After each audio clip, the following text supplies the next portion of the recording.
também por sua descoberta da constante ômega, né, em matemática. Ele palestra nas principais universidades do mundo, trabalhou como pesquisador na IBM e atua como palestrante internacional em diversos programas e diversas universidades, e seu trabalho foi reconhecido por revistas como Nature, Mathematical Intelligence e New Science. E por educação também vou fazer uma pequena apresentação do Gregory em inglês. Então, Greg has worked for a long time at IBM Thomas J. Watson Research Center in New York. He received several doctoral honoris causa degrees, one from the University of Maine. He's an invited professor at the University of Buenos Aires, where his family comes from. And he has given talks at several leading research universities around the world. And he has proven that God does play dice in quantum mechanics and in other fields of mathematics. And he's a well-known mathematician and computer scientist, and he's now becoming famous also in biology, where he's applying his well-known brilliancy in mathematics to this field. Okay, so Greg, please. Thanks very much. Start. Thank you. Okay, hi everybody. Buenas tardes.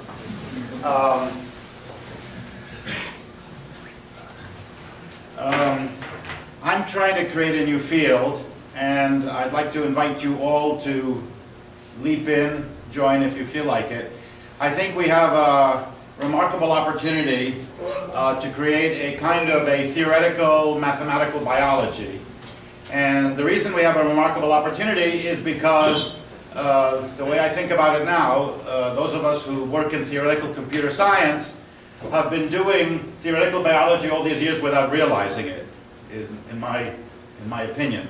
So let me tell you a little bit about this viewpoint, this viewpoint of biology, which I think may enable us to create a new, shall we say, a mathematical version of Darwin's theory, maybe to prove that evolution works for the skeptics who don't believe it. But at least to study, to develop it as a general mathematical idea in a way that hasn't been done before. So here's basically the idea. We all know about computer programming languages, and they're relatively recent, right? 50 or 60 years maybe, I don't know. These are artificial, this is artificial digital software. Artificial because it's man-made, we came up with it. Now there is natural digital software, meanwhile, by which I mean DNA, and this is much, much older, 3 or 4 billion years. And the interesting thing about this software is that it's been there all along, in every cell, in every living being on this planet, except we didn't realize that there was software there until we invented software on our own, and after that, you could see that we're surrounded by software. So this is the main idea, I think, is I'm sort of postulating that DNA is a universal programming language. I see no reason to suppose that it's less powerful than that. Okay, so it's sort of a shocking thing that we have this very, very old software around, and so here's the way I'm looking at biology now in this viewpoint. Life is evolving software. Bodies are unimportant, right? The hardware is unimportant. The software is important.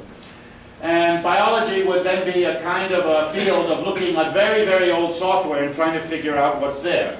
So it's software archaeology, in my opinion. You're looking at this very old software, this very complicated, messed up software that has been modified and patched for a long time. And there's a field that does this called EvoDevo, Evolutionary Developmental Biology, which is the question of how the embryo develops, and the software, the DNA that is for this. And let me recommend a very, very nice book by Neil Shubin about this. It was an article in Scientific American. It's a book, Your Inner Fish, and it's published in Portuguese. It's something like Quando Éramos Peixes. Very, very good book. So from this point of view, the question of the origin of life on planet Earth is the question of the origin of software by itself in nature, presumably. Okay? And the part that I'm most interested in is biological creativity. And I'm sort of postulating, in my viewpoint, is that there's not a big difference between biological creativity and math creativity. And in particular, I've worked a lot on incompleteness, incompleteness, limits of mathematics. And this is normally taken as something pessimistic. In fact, with this viewpoint, it's something good, because you use incompleteness essentially in the model I'll be explaining in a moment to show that evolution is unending. So we make something good out of it. The fact that you need creativity in mathematics, you need an unlimited amount of creativity to do mathematics becomes an unlimited amount of evolution in an evolutionary toy model that I'm going to be presenting. So that's sort of the general framework, and let's see, which I spoke about on Friday at great length. Let's see, what did I do wrong here?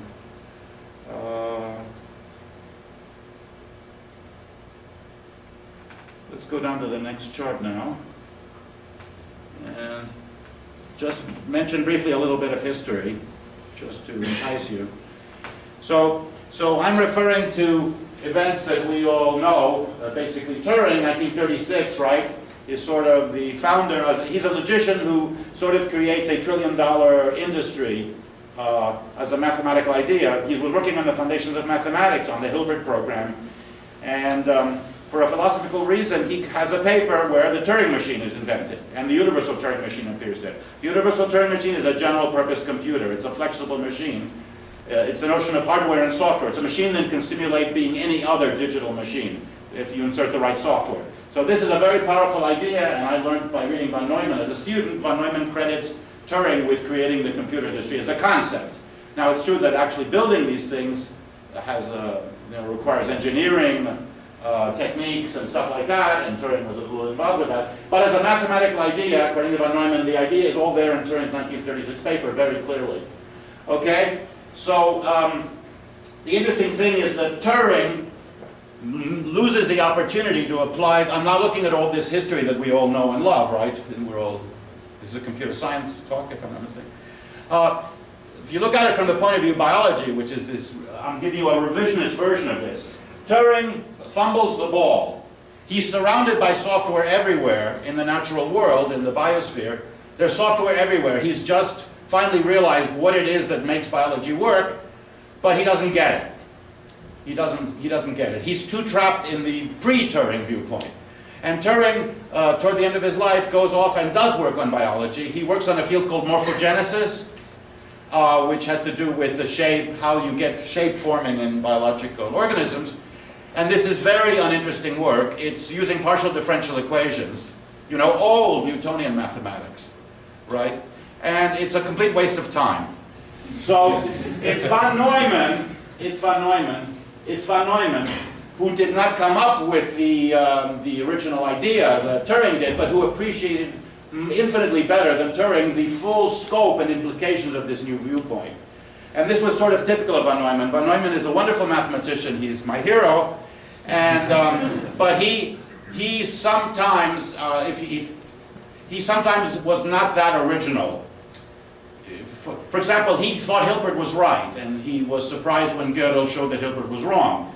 But once Gödel had done it, the first person to appreciate what Gödel had done was von Neumann. Gödel gave a talk presenting the incompleteness theorem. He didn't give a talk. He mentioned it as a comment after somebody had given a talk in Königsberg. No one listened, no one understood what Gödel had said. Von Neumann immediately got it, and in fact deduced something called Gödel's second incompleteness theorem. And then he sent a letter to Gödel, and of course Gödel said, well, he had already done that, but he hadn't mentioned it in his remark in Königsberg. So von Neumann looks at this work of Turing and says this applies not just to artificial automata, Turing machines, which are computers, it applies in the biological world. And von Neumann has a paper published in 1951 called I think it's the General and Logical Theory of Automata, and he's talking about natural automata and artificial automata. Artificial automata are computers, natural automata are biological organisms. And von Neumann makes a self-reproducing automata, and this is before Watson and Crick have discovered the molecular basis for DNA, for heredity. And in this paper by Van Neumann, he has something that looks like DNA, and what it has is software on it. These are the instructions for building an organism. And he sees the pattern, which is that you follow the instructions first to build a copy of the organism, then you copy the instructions, you add that, and then you have self-reproduction. Okay, so this paper, this wonderful paper, inspired Sidney Brenner, a Nobel Prize winner, and he took the idea to Francis Crick. So this idea, actually, I've unearthed evidence to show that it was very influential. Most molecular biologists were inspired by a little book by Schrödinger, What is Life?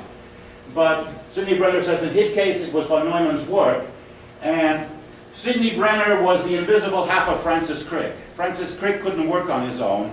First he worked with Watson, they shared an office, and then he worked for many years with Sidney Brenner, who didn't get much of the credit perhaps, but he was half of Crick.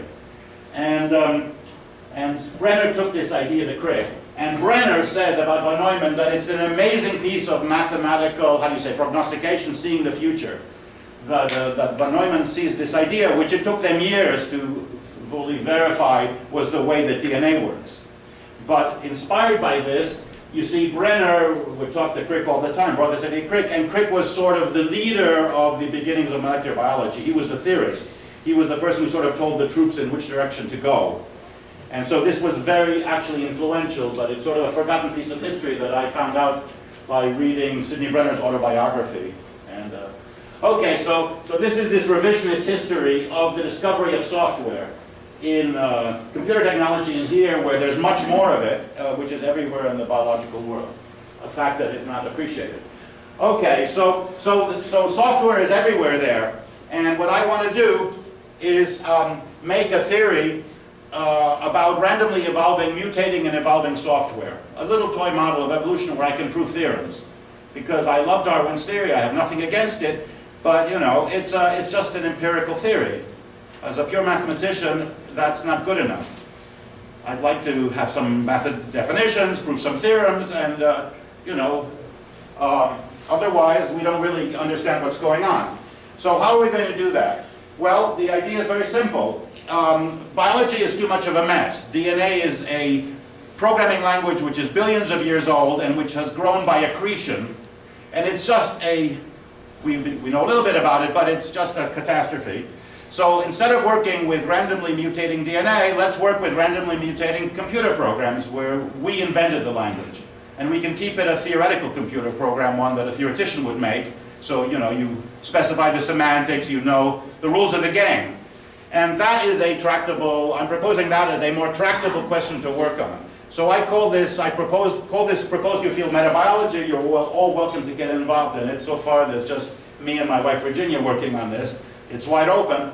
And the idea is to exploit this analogy between artificial software, computer program languages, and natural software, which is DNA. And instead of trying to prove theorems about what happens with random mutations on DNA, we're going to try to prove theorems about random mutations on computer programs. Okay, this is the proposal, to make a field like that.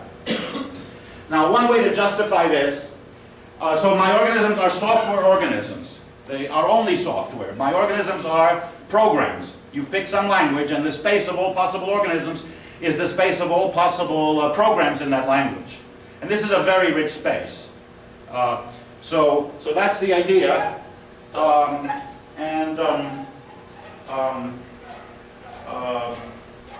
let me mention, by the way, that say some of you like bodies and metabolism, to justify throwing the body away and the metabolism away. As a theoretician, of course, it's easy to justify. You know, consider a spherical elephant, right, is a typical beginning of a math paper that doesn't exist, but it sort of gets the spirit of pure mathematics sometimes. Anyway, the idea is, there is a discussion by John Maynard Smith, a wonderful population geneticist, in 1986 in a book called The Problems of Biology, of a whole chapter saying, what is life? How can we define life? And he says, well, the obvious definition is a living being has a metabolism. Chemicals go in, chemicals go out, the organism maintains its structure, and that's the metabolism, plus it reproduces itself. And he says, well, that's the obvious definition, right? And he says, but it's not a good definition. He says, because he gives the example of a flame. A flame will reproduce itself, you know, it has oxygen and stuff going in, and okay. But it's not alive because it won't evolve, because it has no heredity. A flame doesn't remember if it was started with a match, with a cigarette lighter, from a forest fire. It has no heredity, and therefore it will not evolve. You know, they just stay there. So says Maynard Smith, a deeper definition of life is a system which has heredity and mutations and can evolve. In other words, it may sound a little bit circular. What basically John Maynard Smith is saying is that we define life to be something that evolves according to Darwin's theory of evolution, right? Now this may seem that it's totally circular reasoning, but it's not. It's not circular reasoning because the whole point as a pure mathematician is to prove there is something in the world of pure math that satisfies this definition. You know, to invent a mathematical life form in the Pythagorean world that I can prove actually does evolve according to Darwin's theory of evolution. To show that there is something, there exists something that satisfies this definition of being alive.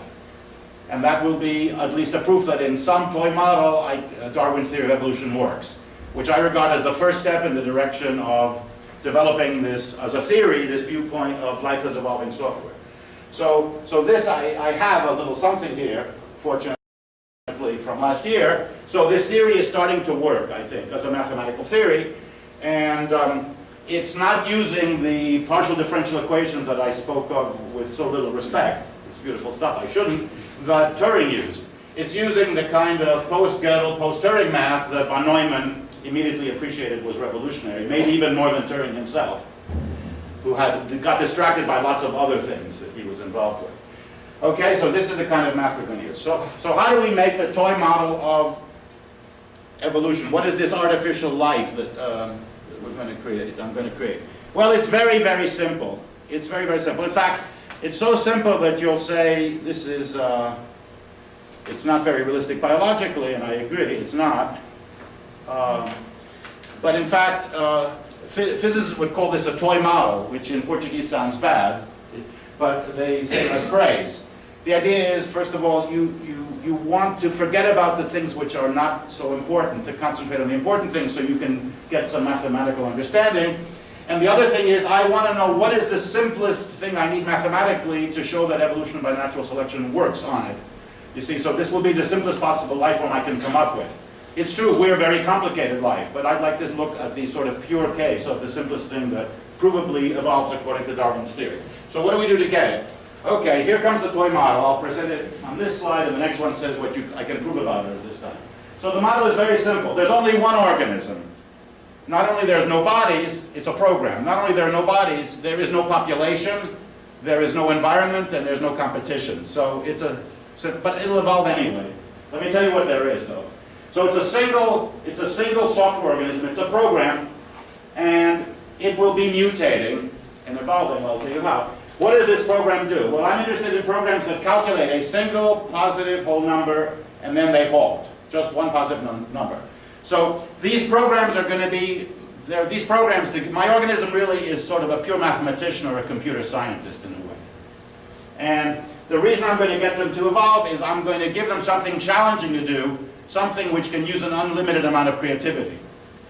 So what is the goal of this organism? What am I going to do? How do I decide if an organism has become more fit? What is the notion of fitness associated with this organism? What is its goal in life? It's a pure mathematician. Well, its goal is, for those of you who know, something called the busy beaver problem, which is a very simple problem. The busy beaver function, the busy beaver problem in computability theory goes back, I think, to Tibor Rado. And it's just the idea to name a very big positive integer. And this may seem like a trivial, stupid thing, but it's not. It's sort of the simplest problem which requires an unlimited amount of creativity, which means that in a way Gödel's incompleteness theorem applies to it. There is no general method. No closed system will give you the best possible answer. There are always better and better ways to do it. So the reason is basically that this problem is equivalent to Turing's halting problem. So that's the theoretical basis for why this problem is so fundamental and can utilize an unlimited amount of mathematical creativity. Okay, so the fitness of this organism, this software program, is the number it calculates. The bigger the number, the better the organism, the fitter it is. Okay? So that's the goal in life of these are mathematicians, and their goal is to name or to calculate enormously big numbers, right? The bigger the better. Now this problem, as I said, is connected with Turing's halting problem, but there's a sort of a low-brow, easy way to see that this requires creativity, even if you don't know what the halting problem is. And then it's very simple. Just imagine we've named a number. We have a number. Well, one way to get a bigger number is to add the number to itself. So now we're calculating a bigger number. This will be fitter than this. An even better way is to multiply the number by itself. This gets us even further. Or raise the number to itself as a power. Or maybe have hyperexponentiation, raising the number to itself, you know, a variable number of times. So this requires mathematical creativity, essentially. In a way, you have to invent some product, exponentiation, hyperexponentiation, in order to name a bigger number. And this can go on forever. There is no systematic way to do the best possible thing in here, because you can always come up with a deeper idea or a more complicated idea for naming much, much bigger numbers, you see. So in other words, we need to challenge our organisms with something where they will never, I don't want evolution to stagnate, because as a pure mathematician, if the system evolves and then stops evolving, that's like it never evolved at all. You know, I want to be able to prove that evolution will go on forever. I know that parasites sometimes, in fact, get simpler. They don't evolve. But in this environment, evolution is onwards and upwards forever, right? So, okay, so this is to indicate to you that there can be some creativity involved in finding schemes for naming bigger and bigger numbers. Okay, so how do we make a game out of evolution out of this? Well, you start with an initial organism and you make random changes in it. And then it's a random walk in software space. You make a random change in your organism and then you see if the number it calculates is bigger than, you have a single organism. If the number gets bigger when you made this random change in the program. In other words, you mutate the program and you see if at random and you see if the mutated program is fitter, calculates a bigger number. Okay, so we're making random changes in a computer program. And one of the things to do is which computer programming language do you pick? I happen to pick a particular one that comes from my work on program size complexity. And how do you pick a mutation at random is a very important question, which I'll tell you about in a moment. But first, let's think of this problem. This problem, physicists talk about this as a hill climbing random walk. Why is it a random walk? Because we start the initial organism, then there'll be a successful mutation, we'll go to another organism, then there'll be another successful mutation, eventually we'll go to another organism, and each time the fitness, the number that the organism calculates, will get bigger. So we're going uphill in something that biologists call a fitness space. So it's a hill climbing algorithm. It's very simple, we always go upwards. We're not going to move from where we are unless we find a way to go higher in the fitness space, okay? And it's a very big space that we're moving in. It's a random walk. Random walks are a very traditional subject in probability theory, but normally they're in two-dimensional space and three-dimensional space. This is a random walk in a very rich space, in a software space, the space of all possible programs in a universal programming language, okay? So this is a somewhat richer space, but it's a familiar kind of an object, sort of a simple-minded object. Now, the other thing I should tell you is how do I do mutations? And that's a very crucial, important thing. At first I tried to do sort of what biologists think of a natural kind of mutation. And the most natural one to a biologist is, I think, what's called a point mutation, which means you change one base in the DNA, for example. Or maybe you change a few contiguous bases, or you remove them, or you insert them. It's a local change in a strand of DNA. And and I worked for 2 years with that kind of a notion of mutation, and I didn't get very far. I stumbled around and got a sort of a feeling for what was going on, but it was a mess, and I couldn't really prove what I wanted to prove, which is that evolution works. So there was a breakthrough. The breakthrough is using mathematics from the 1970s. The breakthrough is to allow algorithmic mutations, very powerful mutational mechanisms, which, as far as I know, are not the case in biology, but nobody really knows all the mutational mechanisms in biology. So This is a very high-level kind of mutation. An algorithmic mutation means I will take a program, my mutation will be a program that I give it the current organism as input, and it produces the mutated organism as output. So it's a function. It's a computable function. That's a very powerful notion of a mutation. And the crucial thing is, what is the probability going to be? How do you distribute probability on the space of all possible mutations? That's a very important decision. And from algorithmic information theory, we know how to do that. The notion is, if the program M that maps you from the original organism to the mutated organism is a k-bit program, you give this probability 2 to the minus k. And to do that, you need the, if you do that naively, the probability measure is unacceptable because the total probability of the mutations is infinite. But that's well known how to solve that problem in algorithmic information theory and program space complexity theory. What you do is the programs have to be what's called self-delimiting or a prefix-free set. It's this well-known, it sounds a little technical, but it's actually very natural after you work on it for enough years. I don't know how to explain it too well. This is the most difficult technical point in the theory of algorithmic information, is this notion. And anyway, once you do that, you have a sort of a natural way of having programming languages which realize by themselves. The programs indicate where they stop by themselves, in a way. As you read the program bit by bit, you know where to stop without seeing a blank at the end saying this is the end of the program. That's the notion that programs are self-delimiting. So in other words, the program within itself sort of has to indicate how big it is. And you have to stay within the 0-1 binary alphabet. You can't have a special symbol saying this is the end of the program, because then you're not in a binary alphabet. Okay, so this is the idea. If the algorithmic mutation M, which is a function basically, a computable function which takes the organism and maps it into the mutated organism, if that's a k-bit program, then this will have probability 1 over 2 to the k.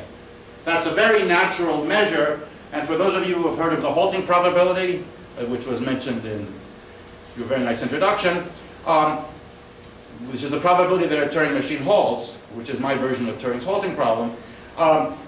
You see, this field knows how to associate probabilities with algorithms in a natural way.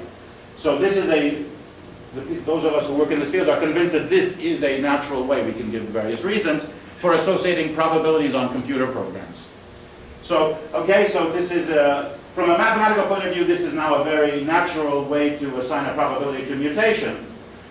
And so this is how I pick my mutations. Now, let me point out how different this is from point mutations, even ones which can affect an arbitrarily large number of bits, with presumably a probability that decreases exponentially with the number of bits. There's a very simple mutation which flips every bit, right?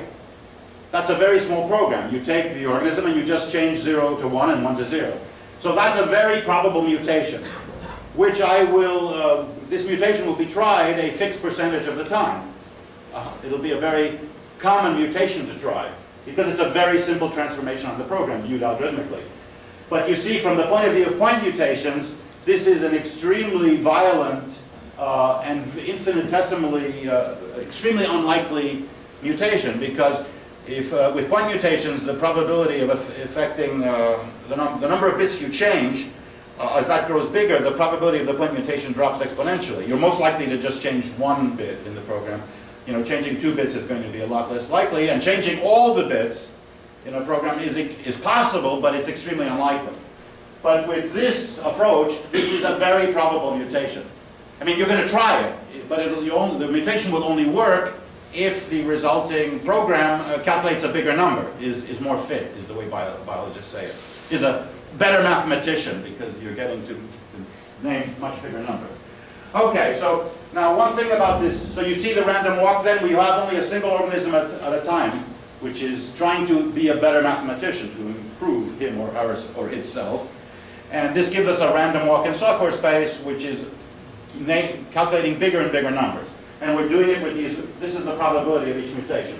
Now, one important thing to say is there's a little problem with this, and we need something that Turing invented, not in his famous paper of 1936, but in a less well-known but pretty wonderful paper of 1938, which are called oracles.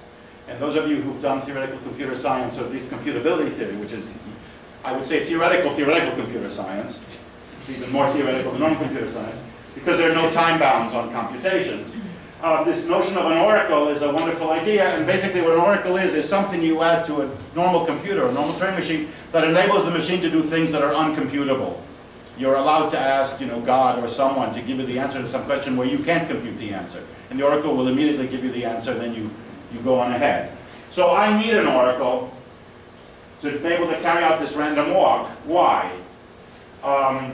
The reason is as follows.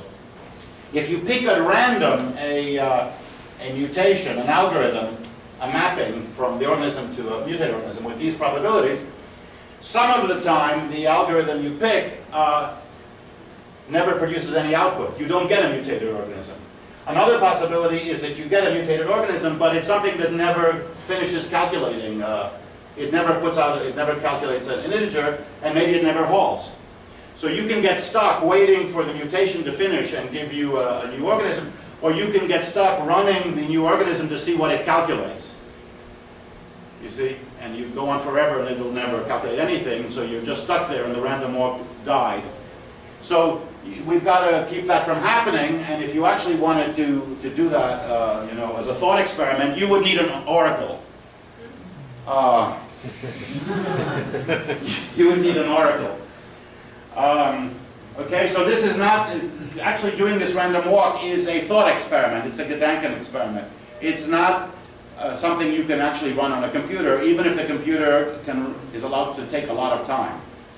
You see, so this is definitely a very abstract setting, but this is the most natural setting I've found so far to express Darwin's theory of evolution, so bear with me. I would like more, shall we say, realistic versions of this, but I think that it would get more cumbersome. But I think it's an interesting research topic once there's a proof that it can work in some cases to try to find more realistic versions. Okay, so let me give you the version which is the most straightforward one I can find from the mathematical point of view. Okay, so there's an oracle. So this is the process, basically, of evolution. And I just can't resist mentioning one theorem, since I proved it in a 1975 Journal of the ACM paper, which is you can define a kind of a distance measure, but it's not what mathematicians call a metric. But you can define a distance metric between two organisms. It's sort of natural in this random walk model. And that is minus log base 2 of the probability to go from first organism to the second one, is a kind of in a single mutation, is a kind of a notion of distance. How difficult it is to get from one organism to the next. Remember, I can always get from an organism to the next. It may be very unlikely, but it will always have non-zero probability. So this is a kind of a distance. And to get a distance, you have to take the logarithm of the probability and actually minus the logarithm of probability. And that is sort of like a distance. It's sort of an idea of how many bits, in a way, away is the other organism. And it turns out, in fact, that this numerically is almost precisely the size in bits of the smallest program which will take you from A to B, which is a nice theorem. What it's basically telling you is that most of the probability is concentrated in the smallest programs, in the most concise programs. That's why these two things are essentially equivalent. Within an order of unity, they're within a constant of each other. This way of defining the mutation distance and this way of defining the mutation distance. So that's a sort of a basic theorem in algorithmic information theory that I proved in my 1975 Journal of the ACM paper on this subject. Okay, so that's the theoretical setup. And now let me tell you, what can I prove? This is my toy model of evolution. What can I prove? The whole point is to get a model where you can prove something, right?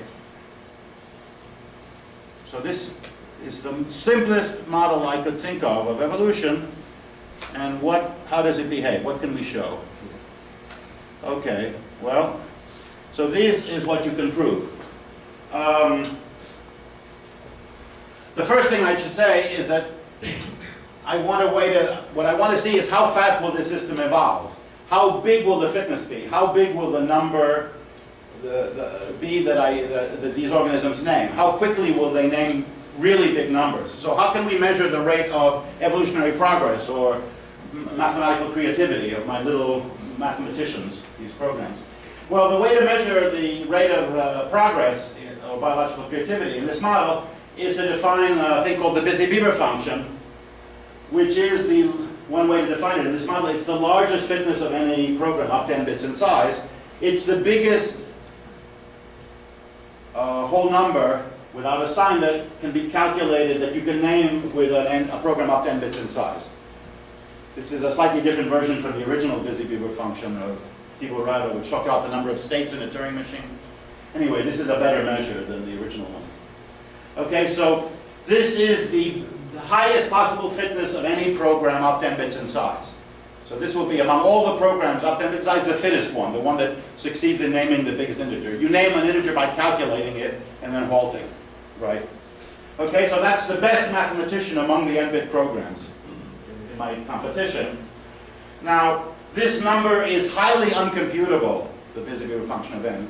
And the reason is it grows, one way to put it, it grows faster than any computable function of n. And another way to put it is that you sort of need n bits of inspiration to be able to calculate Busy-Beaver function of n. This is sort of the number of yes-no questions you have to ask an oracle in order to be able to calculate this. If you're only allowed to ask yes-no questions. So this is, remember in creativity, one talks about inspiration. You see, my model is getting, has an algorithmic part, but it's going to do better than any mechanical procedure. Where is the inspiration? Where's the non-algorithmic stuff coming from? It's coming from the use of an oracle to see if one organism is fitter or not than another. You see, I need an oracle as part of the process of seeing if my mutated organism is fitter than the original one, because of the problem that the mutated organism may never stop running. So this is where the inspiration comes from. This is where we're getting non-algorithmic information. Okay, so anyway, let me tell you about 3 different evolution regimes that you can have with this model. This is the one I'm really interested in. This is cumulative random evolution. Okay?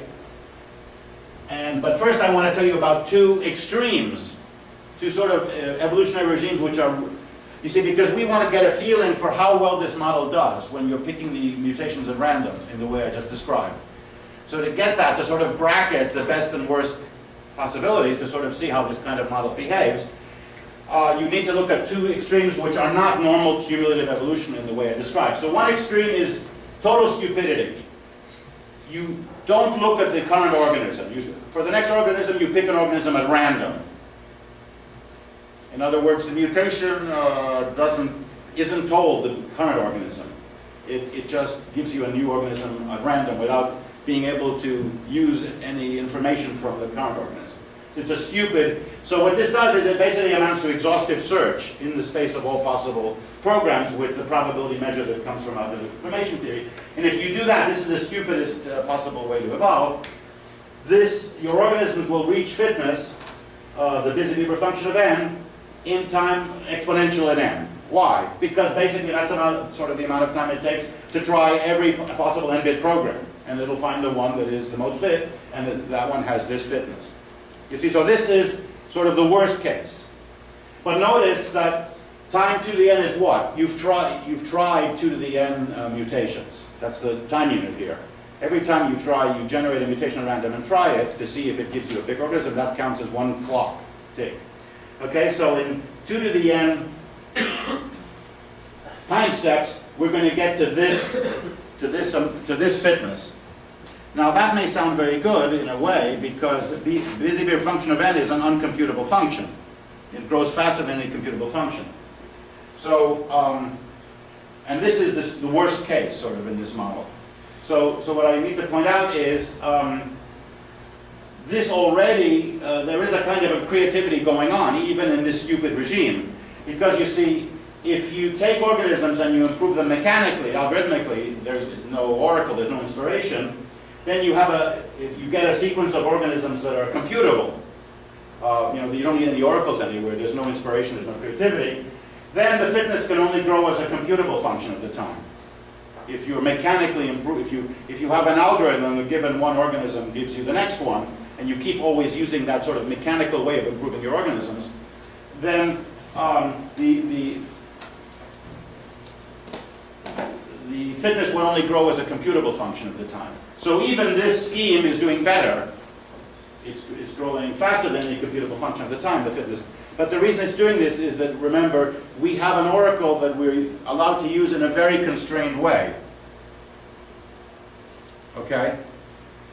I mean, if you're allowed an oracle in general, you can use it any way you like, you can just calculate the busy-beaver function of n from n. But I'm only allowed to use the oracle in this model to see if the mutated organism is better than the original organism or not. So it's very important to limit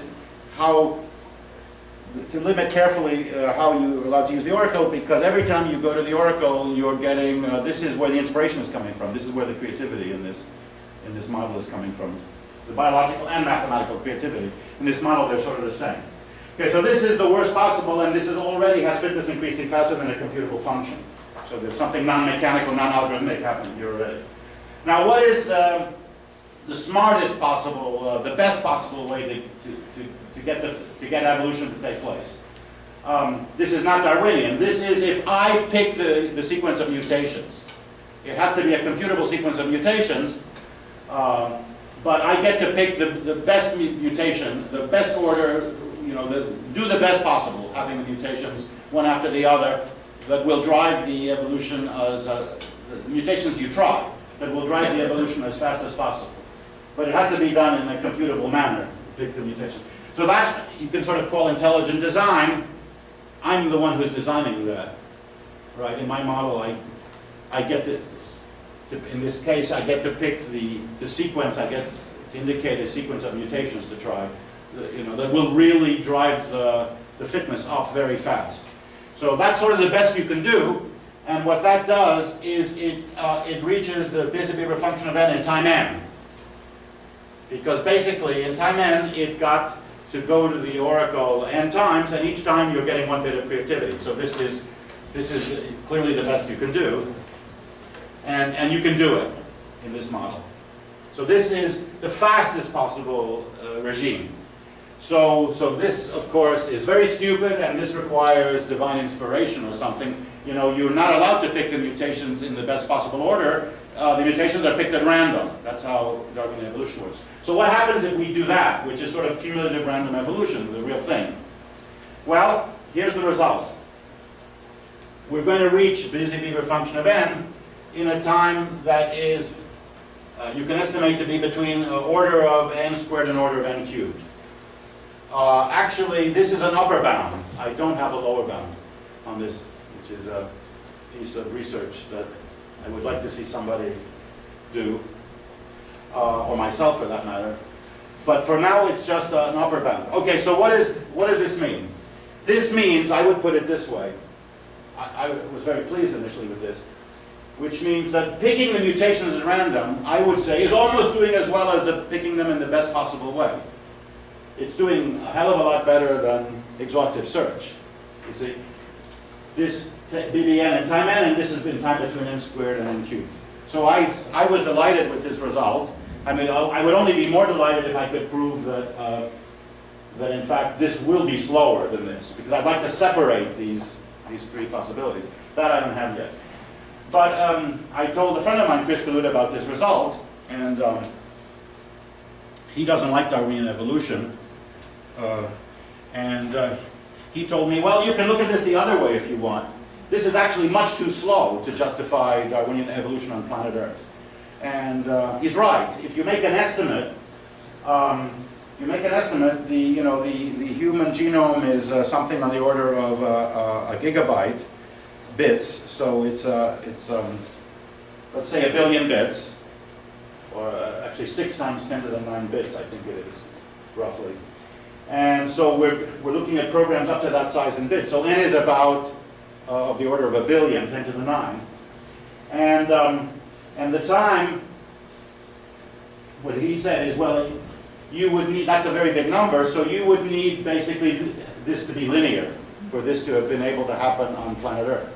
Because if you take something of the order of 10 to the 9 and you square it or you cube it, forget it. There isn't enough time in the history of the Earth to, even though this looks fast theoretically, it's too slow to work. He says you really need something more or less linear. And he has a point. He has a point. So Okay, so this is basically what I can prove in the model at this point. How much of my time have I used? Let's take a look. Oh, it's about right. So look, this is a theoretical game, right? I'm a theoretician trying to get some deep understanding of what biology is like viewed from the point of view of pure mathematics. And so the business of working with organisms which are just software, I think that is pretty well justified, you know, by the conceptual arguments in favor. What biology is like. Now, the business of picking the mutations with these probabilities from algorithmic information theory, where you associate probabilities with algorithms, that seems to be a very natural probability to take for a k-bit program, 1 over 2 to the k. So that part looks pretty good. But this is a, you know, there's no population, there's only one organism, there's no sex. Is there an environment? Well, the environment is sort of the fitness landscape. There is something a little bit like an environment. Theoreticians in population genetics have this abstract way of talking about the environment as a fitness landscape, where you're trying to... So that's sort of there in a way.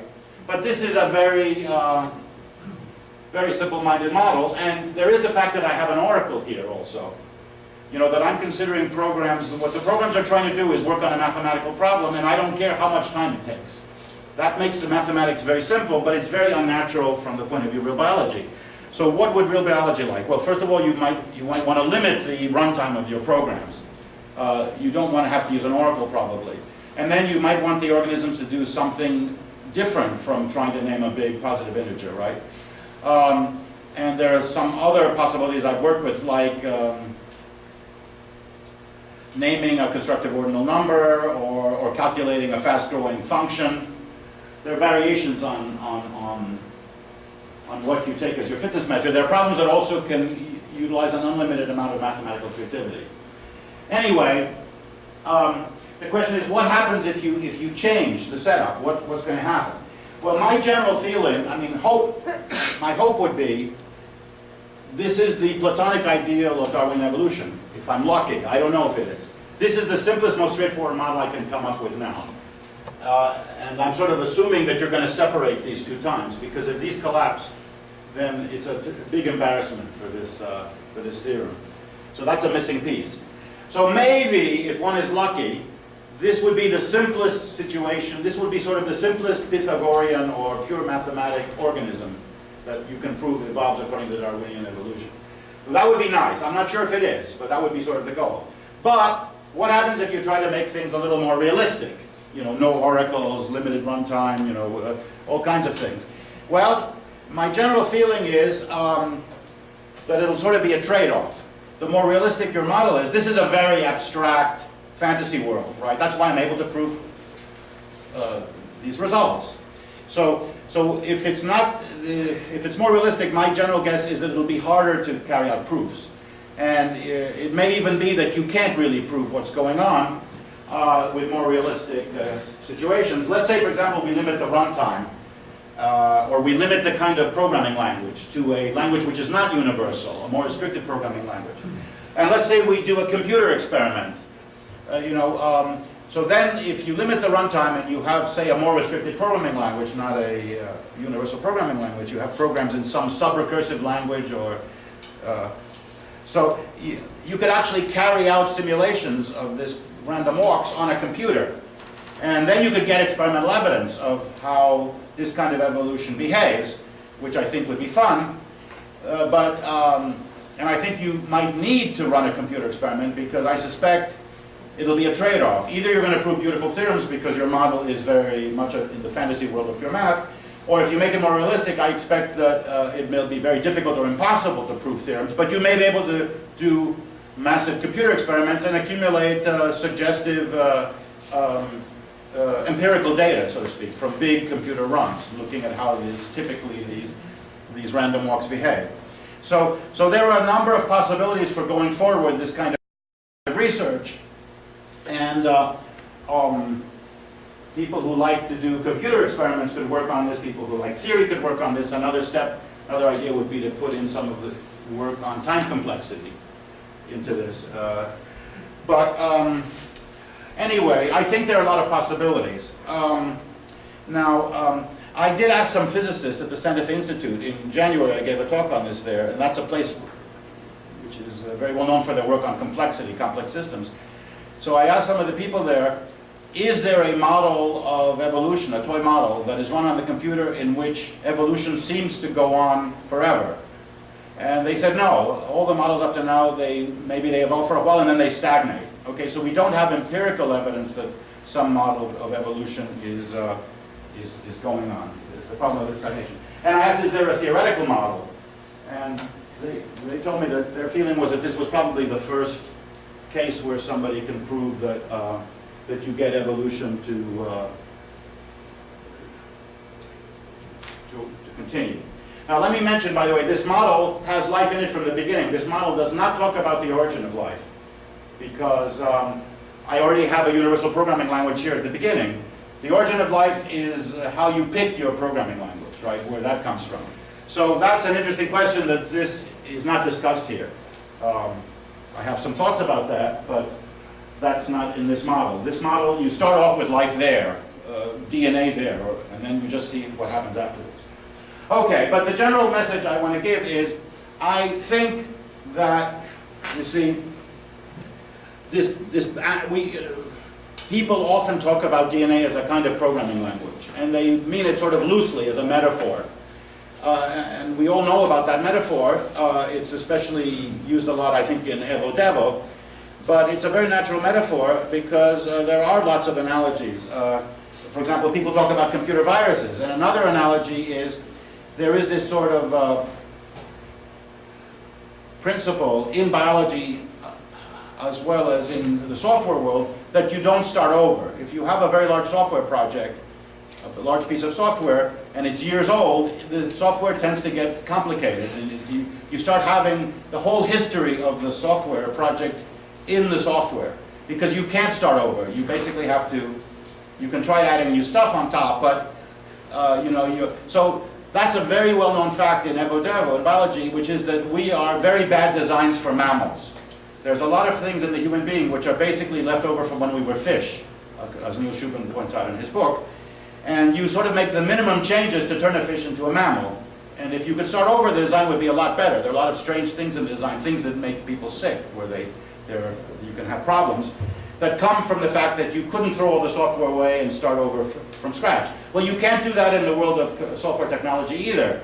I mean, when I was a kid, one of the ways I started to earn money was I was a computer programmer. A lot of my career I was a computer programmer, doing theory as a hobby.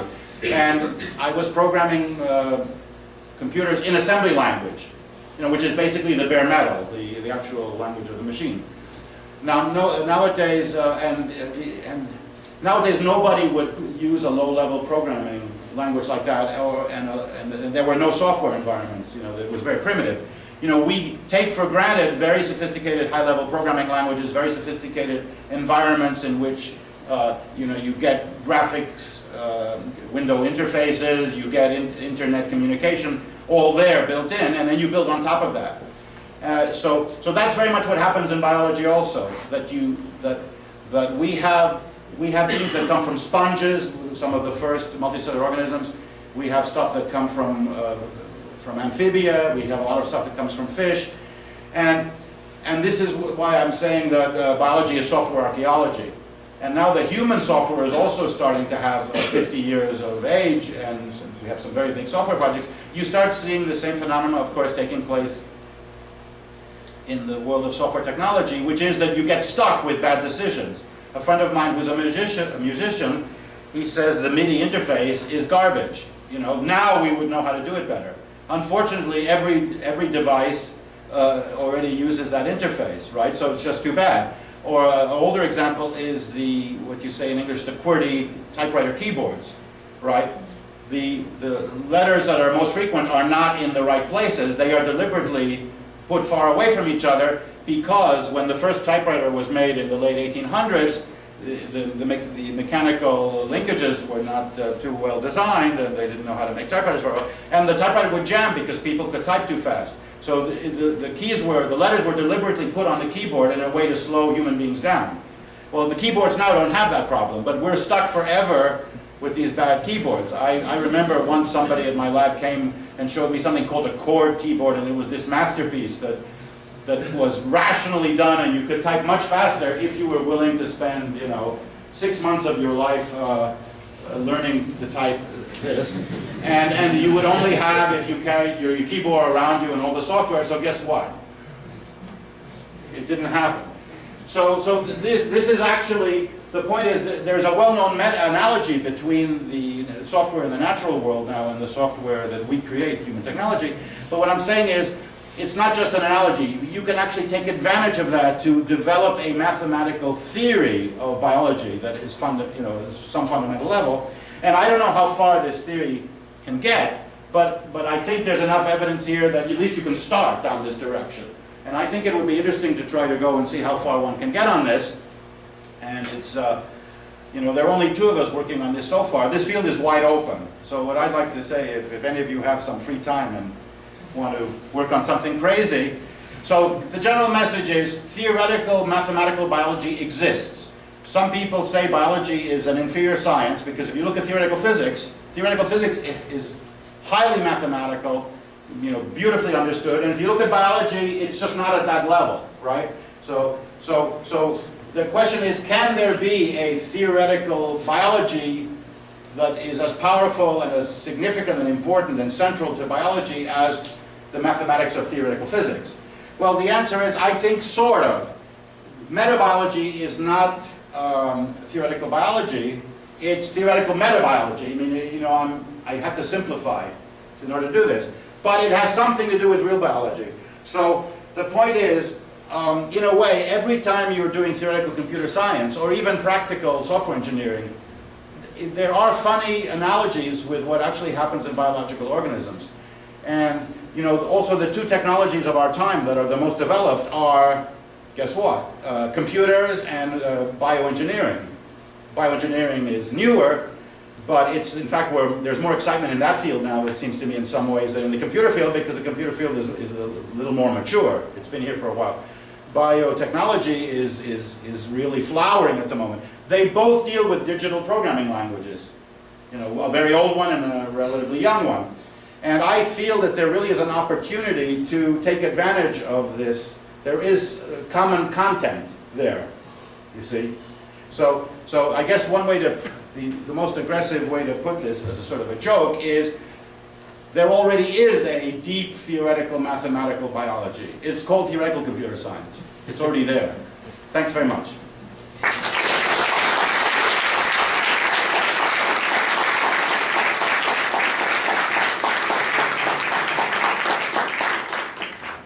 Thank you for a very exciting talk. So, nós tivemos algumas perguntas, nós temos algum tempo ainda para perguntas. Olá. Yeah, your observation about the question of the origin, something I don't understand. You are working on a random walk, so it seems to me that in most of the cases, the original value of your state space before the random walk shouldn't impact that much. If it converges, it should converge for quite a number of initial states. No, the choice of initial organism, I agree, does not have a big effect. I mean, you can start off with a program that just prints 1. Yeah, and then That's a very simple organism, but it doesn't really matter. No, what I was talking about is the problem. You see, the origin of life is, where do you get the programming language from? In my model, already you start with life. They are fully developed. I mean, you have all the mechanism of DNA and everything already there, in effect, in this model. So the question that this model does not give you any insight into is, where does life come from in the first place? Because with this model, I start with DNA, with life. And that's the big mystery, is where does that come from, in biology. Some people are so desperate that they think it's so bad, the explanations we have now, that people are talking about something called panspermia and directed panspermia.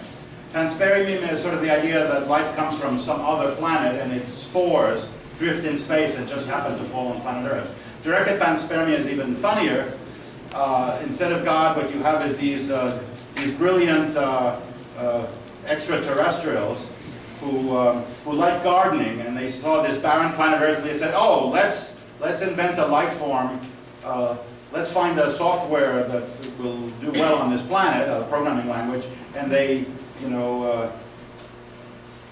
they put some seeds here on this planet, and then they'll come back maybe in a few billion years and see how well it worked, right? So this means that there's a certain degree of desperation, or let's say lack of knowledge about the origin of life. Now, the origin of life on planet Earth, I think, is a problem. Apparently, I don't work on this, but you'll find Crick talking about panspermia, of Watson and Crick. He has a book called Life Itself. You'll find, well, anyway. But there is, from my point of view, there is a possible line of attack on this problem, and it comes from the work of Stephen Wolfram, that enormous book called The New Kind of Science. Stephen Wolfram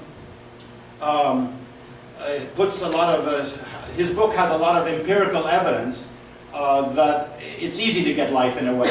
What he has is he looks at the beginning of the book at a lot of sort of symbolic combinatorial systems. And he shows that it's very easy to get a universal computer built out of almost anything. These are like toy worlds, symbol rewriting worlds, Diophantian equations, all kind of things. He points out that it looks very easy to get a universal computer built out of almost any discrete combinatorial mathematical system. So in a kind of an abstract philosophical conceptual way,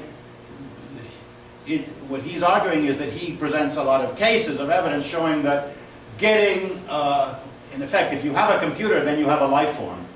Because if you have a computer, you have a programming language. So that would be the origin of life, it seems to me. So I think that is a, since I'm playing with toy worlds and not with this world, of planet Earth, I think Wolfram's ideas, do help us to feel that maybe the origin of life is not a hopeless thing to attack at sort of this level of generality.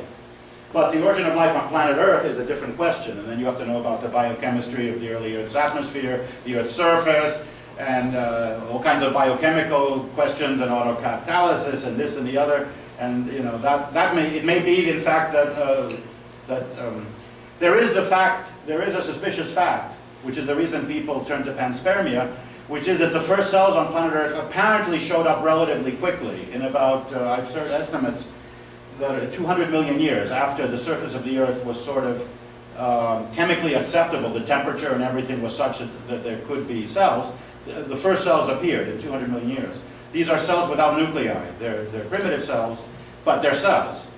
And the next step is a big step to cells with nuclei. Those are much more sophisticated, and it took about 2 billion years to get to that step. We still don't have, I'm not talking about multicellular organisms. So if you compare the 2 billion years to get a cell with a nucleus, from the 200 million years to get the first cells without nucleus, that's pretty fast. And that's why some people say, well, maybe they were spores from another planet, or maybe more research is needed on this. But this is just to show you the kind of things that some biologists are talking about now. I mean, the issue of the origin of life is an important one, especially sort of in the political context of the United States, where there are some people who would like to show that Darwin's theory doesn't work because of their religious convictions. And the evidence is rather convincing that it does work, the empirical evidence. So one of the things I've noticed, and some of these people are very nice people, even good scientists, they've sort of retreated to say, well, the problem that shows that there was a designer, that there was is the origin of life. They've sort of, the intelligent people in this community have given up on evolution because evolution is, the evidence is overwhelming. But the origin of life is still a problem, So, anyway.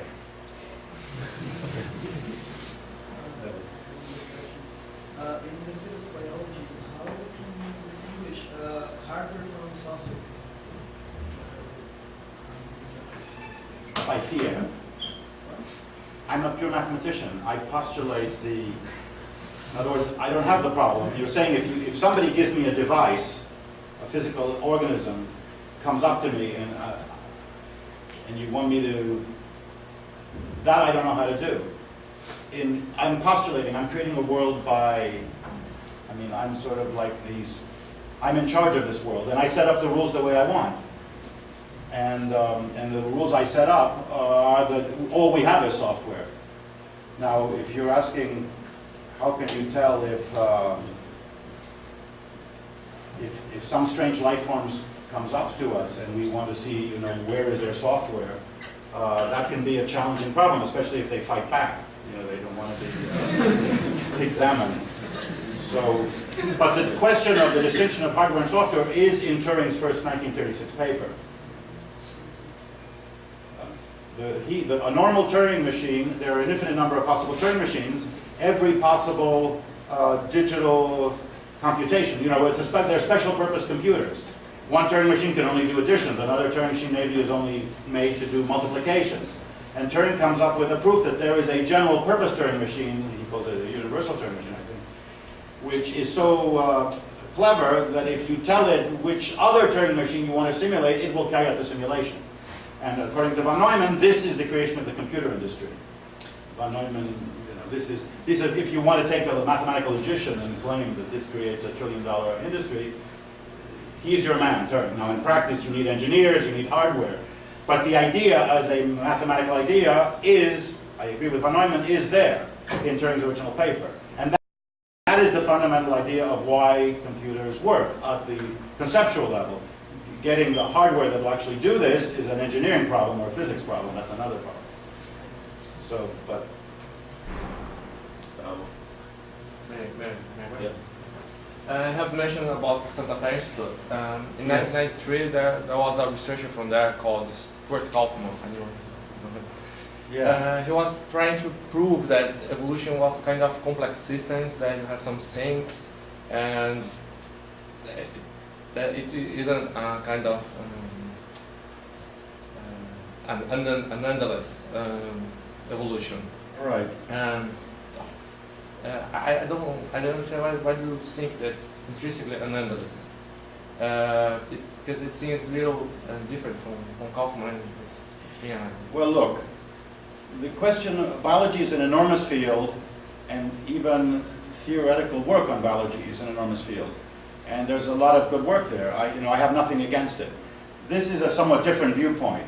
If you wanted to compare my stuff with some other work, I would say Stuart Kaufman is probably maybe not the best person to compare with. I would say the most interesting comparison would be with population genetics, where there's a beautiful mathematical work done by a series mostly of Englishmen, starting with Fisher, and then Wright, Sewell Wright, who was an American who invented the notion of fitness lags at the term, then Haldane, and Hamilton, and Maynard Smith, and more recently, who's the Dawkins of the selfish gene, and the new boy in town is called Martin Novak, and he's just published a book called Super Cooperators. And that's beautiful work. But and it's probably much closer to real biology than this work. But what about the question of creativity in the biosphere? This is really what I'm interested in, is creativity. That's what my theory is good for. So in population genetics, beautiful as this field is, and it's using traditional mathematics, which is helpful. This is difficult. This is using sort of highfalutin, strange new math. What happens there? Is there creativity in population genetics? Well, unfortunately, by definition, there can't be any creativity, because in population genetics, the definition of evolution is changes in frequencies of genes in a population due to competition or selective pressure from the environment. All you do is change the frequencies. It's a fixed gene pool, a fixed finite set of genes. What I'm interested in is where new genes come from, essentially, you see. So I would say that work and this work, which is very good work, these are wonderful people. I met Maynard Smith, drank beer with him north of the Arctic Circle. He's a fantastic guy. Everybody who met him was inspired by him. I also met Bill Hamilton before he got, another theoretician, before he got himself killed from an infectious disease. He would do field work in jungles in spite of being a theoretician. This is wonderful work. But let's say our goals are different.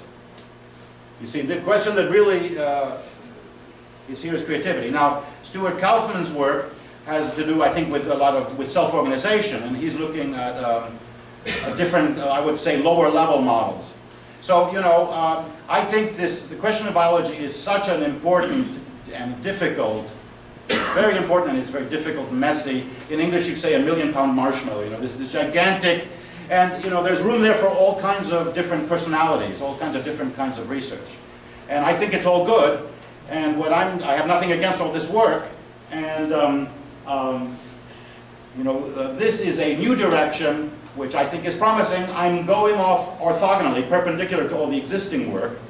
I just think, I just want to make the point that the mathematical tools have existed already since the 1970s to do this.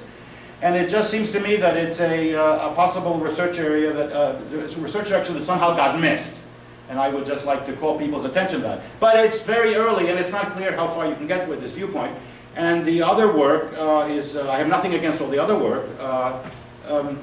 You know, they have different goals.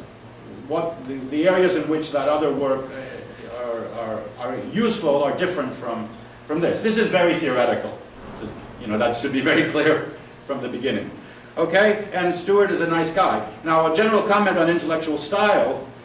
You know, if you look at Stewart's books, or you look at the books by Stephen Jay Gould, you know, these are fun books. A lot of people love them. These are the kind of intellectual style of these people is they never. The answer to any question is never less than 800 pages. Okay, which is fine. That's a kind of an intellectual. That's a way of.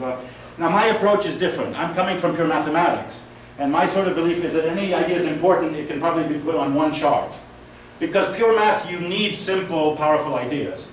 If the problem is enormously big and complicated and messy, there's no way you're going to prove theorems. You see, so this is a different intellectual style, which is good in certain problems and not good in others. Okay. I have a naive question. Yes, sir. And you're famous for stating that there are mathematical facts that are true for no reason. Are there, can you develop a little bit on that and associate this statement to biology? Are there biological truths that are true for no reason?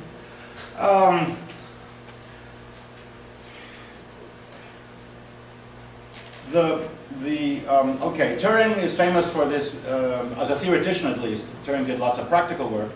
I would say that Turing's, from a theoretical level, Turing's most fundamental piece of work is the unsolvability of the halting problem.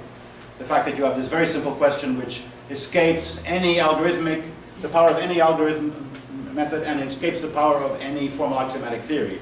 It's a more powerful version of Gödel completeness. Turing gets Gödel completeness from uncomputability.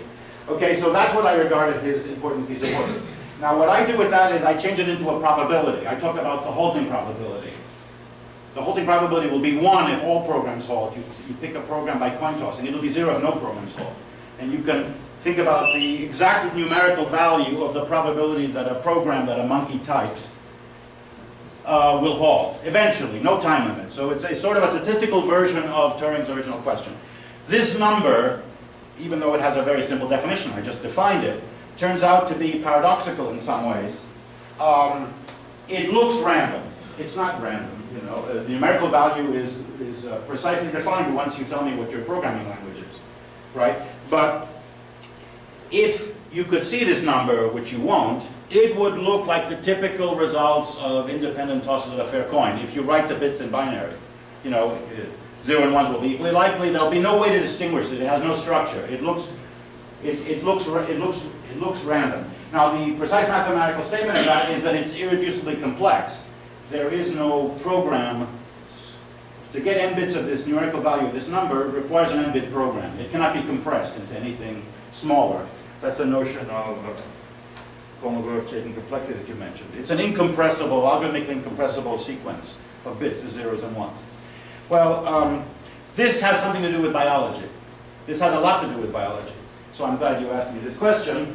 One of the reasons that I started working on biology, since I got tired of working on Omega for so many years, is that I realized that Omega shows that pure math is in a way biological. In fact, it's even more biological than biology is. So let me give you this little observation, which inspired me to attempt to do this work.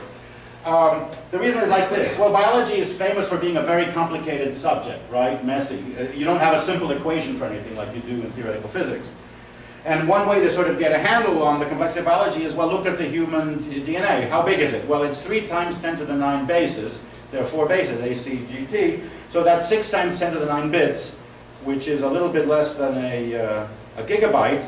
And the USB stick that I have there has 2 gigabytes. So it could have me and my wife's DNA genome there on the, that gives you, but that's pretty complicated viewed as a piece of software, at least if you're programming the program in machine language.